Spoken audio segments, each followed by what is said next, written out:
రాష్ట్ర ప్రజలకు ప్రభుత్వం అందిస్తున్న దసరా కానుక ఇంటిగ్రేటెడ్ రెసిడెన్షియల్ స్కూల్ అని మంత్రి కోమటిరెడ్డి వెంకటరెడ్డి అన్నారు. రాష్ట్రంలో చదువుతున్న 6 లక్షల మంది పిల్లల భవిష్యత్తు కోసం తీసుకున్న నిర్ణయం ఇదని తెలిపారు. గత 10 నెలలుగా ఎన్నో సంక్షేమ కార్యక్రమాలు చేశామని చెప్పుకొచ్చారు.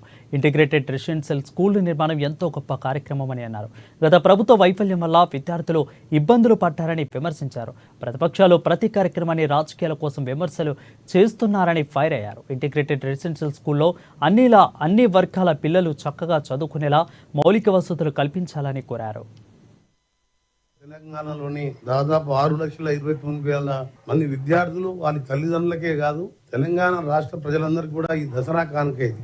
10 మాసాలుగా మేము ఎన్నో పేద సంక్షేమ కార్యక్రమాలు, ఇందిరమ్మ ప్రజా పరిపాలన కార్యక్రమాలు చేస్తున్నా ఈ కార్యక్రమంతో నిజంగా మాకు కూడా ప్రభుత్వంలో ఉండే మంత్రివర్గంలో గౌరవ ముఖ్యమంత్రి, గౌరవ డిప్యూటీ సీఎం గారు, మేమంతా మంత్రులుగా మాకు కూడా చాలా సంతోషకరమైన వార్త ఇది. ఇప్పుడే మా గౌరవ పెద్దలు చెప్పిన నేను ఎల్బినర్ అక్కడ స్టాఫ్ వచ్చి నా దగ్గర కలిసి 20 రూమ్లలో 700 మంది ఉంటున్నాం సార్, మా పరిస్థితి చెప్పండి, బాత్రూమ్ లేవు, ఆ బిల్డింగ్ ఓనర్ పట్టించుకుంటలేడు, ఇబ్బంది ఉందని చెప్పి ఎంటైర్ స్టాఫ్ పొద్దున్న వచ్చి కలిస్తే నేను రేపు మండే వచ్చి విజిట్ చేస్తాను, టెంపరీ అదనంగా ఇంకొక బిల్డింగ్ తీసుకుందాం, ఈ లోపల మా ప్లాన్ ఒకటి ఉన్నది గవర్నమెంట్ దాని.